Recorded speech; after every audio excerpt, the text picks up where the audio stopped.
Fil-konferenza tal-aħbarijiet indirizzata mill-Ministru Tonio Fenech spikka l-isforz li jagħmel il-Partit Nazzjonalista permezz ta' Paolo Borġu-Liver biex diversi ġurnalisti ma jingħatawx l-opportunità jagħmlu l-mistoqsijiet li xtaqgħu jagħmlu.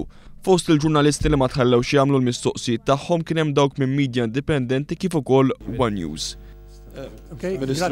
Grazzi bekk qed inġib fit-tmiem din il-konferenza tal-aħbarijiet. Nirringrazzjakom tal-li segwejtu. Id-deċiżjoni tas-Segretarju Ġenerali tal-Partit Nazzjonalista Paolo Borġu-Liver li jtemm il-konferenza ħessrem kif ukoll l-attitudni ostili tal-impjegati fid-Dar Ċentrali waslet għal kommozzjoni b'membri tas-sigurtà saħansitra intervjenu biex joħorġu ġurnalisti l barra.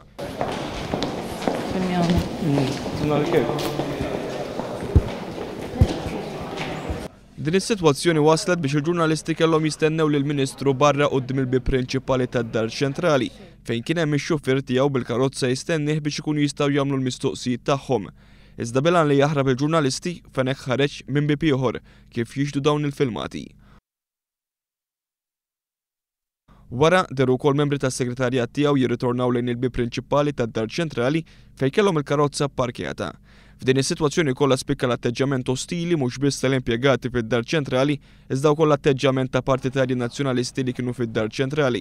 Fost dawk li xekklu l-ħidma ta' One News kien hemm l-eks kandidat tal-Partit Nazzjonalista l-Avukat Melvin Mifsud li rid bil-forsi joqgħod quddiem il-Kamera għaliex fi kliemu kellu kull libertà li joqgħod fejn irid. Nistgħu naħdmu. Ma nafek taf li inti. Żgur li le, imma jgħid qudiemi u ħanuħu stand-up. Hawn libertà noqgħod hawn le.